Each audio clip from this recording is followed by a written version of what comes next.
What's up, everybody? It's Bunjamin Bakchoi here with another video. This time doing the weekly event in Japan. I know it's already Wednesday, so this doesn't really help a lot of you guys out. But for anybody that hasn't qualified yet, that doesn't really know how to set up their classic cars, as you can see, we are P9 right now. I'm pretty sure that 1988 McLaren in P1 it did not set that time for real. Um, but who knows? Maybe he really is that quick. And I feel like I see that name up there with ungodly times every week. But I don't know. So yeah, I know it's only Wednesday and there's only 1,200 guys so far, and we're in P9. I'm sure as the week progresses and more guys jump on, we will be falling down the list very fast. So this is I'm pretty sure the 1998 McLaren is the quickest car. It seems like everybody in the top 10 that set a real time is in the 1998 McLaren. Um, so I assume it will be the fastest car. Don't mind my ranking here. That was set with the Ferrari. That wasn't set with the McLaren. And the setup that I'm using is kind of a combination of um, the setups that are in the game and some random guy that I found. So 3.5 or 4.6 wings, 65/65 differential, suspension 2.6, 1.1.06.2, suspension 5.36511. I don't know why, it just seems to work for me. Brakes 100% pressure, 57 brake bias, 22.6, 21.5 for the tire pressure, and 7 for the weight distribution. As you can see, I screw around with the tire pressures, but in the race later on, I use the original tire pressures. And for the brake pressure, some guys like to use lower brake pressure, like 85 or 90 for the classic cars, but 100% brake pressure seems to work fine for me. I'm using CSL Elite pedals with the load cell kit. The 85. I'm not sure what they're called. The bushings. So 100% brake pressure seems to work for me. And I would walk you guys through this lap, but I have no idea what I'm talking about. You guys can just kind of watch the video and see what I'm doing, and take what works for you and leave whatever doesn't work for you. But I think the quickest legitimate time for qualifying in the weekly event was a 1:35.2. Seems like it could be in the realm of possibility. And mine was a mid 136 or a high 136. I'm not really. Jeez, I really should have checked that before I started this. It was a 136 something. And this video is just kind of a proof of concept to show you guys that the setup does work for me. I'm not sure where my position will be come Friday night, and everybody that's going to try the weekly event has tried the weekly event. But right now it's a P9, which kind of shocked me, because even though there are 1,200 people only, P9 seems kind of high, considering I've never driven the McLaren at Suzuka up until like a day or two ago. So I don't know. It could fall just 10 positions, or my time could fall by like 1,000 positions by Friday night. We will see. But if you are driving slower than a 136.6, maybe this video will help you out a little bit. Just beware of this final chicane. If you don't hit that braking point correctly, your car will spin out. I try to make this setup as stable as possible so you can hit that chicane pretty consistently without spinning out the car. But you know, as with most classic cars, the turbo kicks on really late in the rev range, so you have to be careful when getting on the gas, not to get oversteer or just spin out your car completely. So you can see I'm very tentative coming out of a lot of these corners here, not getting on the gas too quickly. But I'm sure somebody that's a little bit more confident in this car could shave off half a second or a second on my lap times. I don't really know too much about how to set really quick lap times like the esports guys do. Excuse me. They can watch a video of their laps and break down exactly where they're losing time and where they're gaining time. I have no idea how to do any of that. I just try to go for the quickest lap time possible. And I don't really get to play it too often. Only when my girlfriend's not using the TV. So really late at night after she's gone to bed, pretty much. But yeah, we're starting to set some consistent laps with this setup here. I don't know what the best time should be, just because most guys that do time trial runs will use the 2004 Ferrari. So there weren't any times in like the top 2,500 positions in the McLaren. But a 136.6 and a 136.5 with 3.5 wings. And now we change it up to 4.6 wings just to see if we can improve a little bit. I think I set my qualifying time on the 3.5 wings.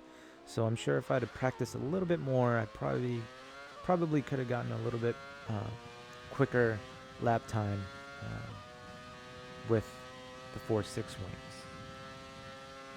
But I wasn't really sure what I was going to be doing on Christmas Eve and then Christmas, so I figured I should probably just get it done now before I run out of time and don't get a chance to jump on. So through these S's, I feel like I when I'm racing online, I see a lot of guys hitting the brakes through every corner of the S's. You really don't have to. You can kind of roll into or just kind of lift off on the first and third corners, and really only the second and the fourth corner of the S's do you really need to hit the brakes. So try hitting the first corner of those S's without hitting the brakes. Just kind of lift off the pedal and see if that helps you gain a little bit of time. I find that it seems to help me with my lap times. So you guys can try that out, see if it helps you at all. And then pretty much the rest of this lap is just trying to stay in as high of a gear as possible while being able to make the turn into whatever corner you're going into. And then just having the confidence to get on the gas as quickly as possible. I know these cars are very unstable just because of how their engines are built. But you can still get pretty decent times. But you could also spin out if you get on the gas too early. Even though we invalidate this lap, it's still a pretty decent time, I think. Can't remember exactly what it was. A 136.5, and we went off the track.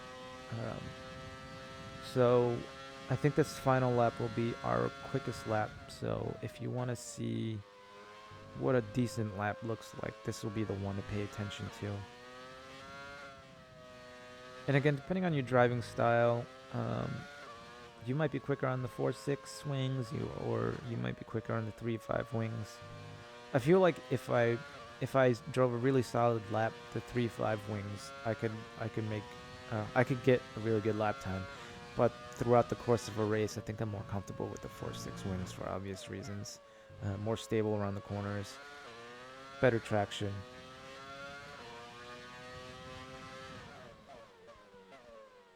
But this seems to work.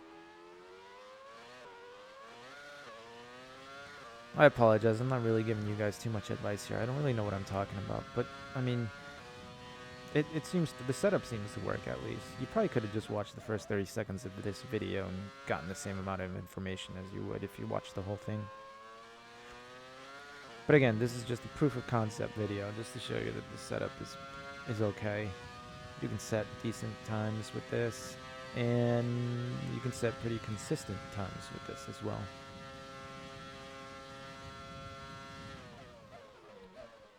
So I think you can brake later into this chicane than I do in the video, but just beware, because when I tried, I spun the car out a lot. So I find that just braking a little bit earlier than you normally would in a 2020 F1 car is a little bit better for me. So here we go into the race. It's pretty much the same setup that I showed you guys at the beginning of the video. I think I went with the 4.6 wings and kept the tire pressures on the higher end, what it was originally before I changed it for time trials. So we're just racing on 100 AI driver level just because I'm not really used to these classic cars. And I found that the race I added 2 extra laps of fuel, but I don't think you really need that much extra fuel in this car. For some reason, even though I ran it in rich mode often during the race, I still had, I think, over a lap extra worth of fuel at the end of the race. And I'm not really sure how you're supposed to start races in these cars. I'll probably be spending the next day or so trying to figure out how to get the best start in these cars. But we didn't lose too many positions, so I don't think it was too bad. Just beware if you do get stuck behind somebody in a 92 Williams during the race. I'm not sure if it was just the AI or not, but they seem to brake really early into these, well, all the corners pretty much, compared to the guy that's driving in a 98 McLaren, the AI driving in the 98 McLaren. As you can see, I had to brake really hard to avoid hitting him a couple of times here. But once you get out in front of him, the top speed of the 98 McLaren is much higher than the 92 Williams there. I think that's the 92 Williams, right? Nigel Mansell's Williams. So I'm not going to show you guys the whole race. I'm just going to show you the end of the laps just to show that you can get pretty decent lap times and hit those lap times consistently with this setup here.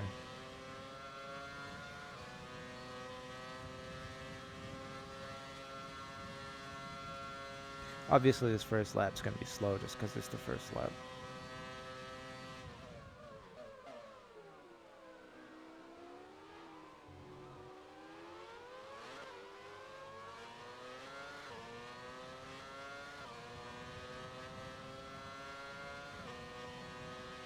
I think I probably could have ran this race even on 105 AI driver level, and we still probably could have won. Just because I think at the end of the race, P2 is like 14 or 15 seconds behind us. Also, I'm not really sure what the pit stop rule will be for the actual race on the weekend, but this is a 25% race here, and it didn't require me to stop at all. And later on, you'll see the tire wear towards the end of the race. So if it doesn't require a pit stop, these tires can go the entire race without needing to be swapped out. I mean, towards like lap 11 or lap 12, I could feel the grip starting to go, but we set our quickest lap on the last lap, so even at, I think it was 45% tire wear, these tires were still pretty good enough to set the quickest lap of the race anyway. And again, the fuel load, you probably can get away with just, I don't know how often you guys will be running in rich, but I ran in rich for the majority of this race, and I think we still had close to a lap extra worth of fuel. So you probably don't need to do 2 laps extra fuel in this car. Also, the engine doesn't overheat quite as bad as the V6 hybrids do. So feel free to run it in rich mode as much as you want. I'm not sure exactly what kind of engine was in this car, but obviously the engine doesn't overheat quite as much.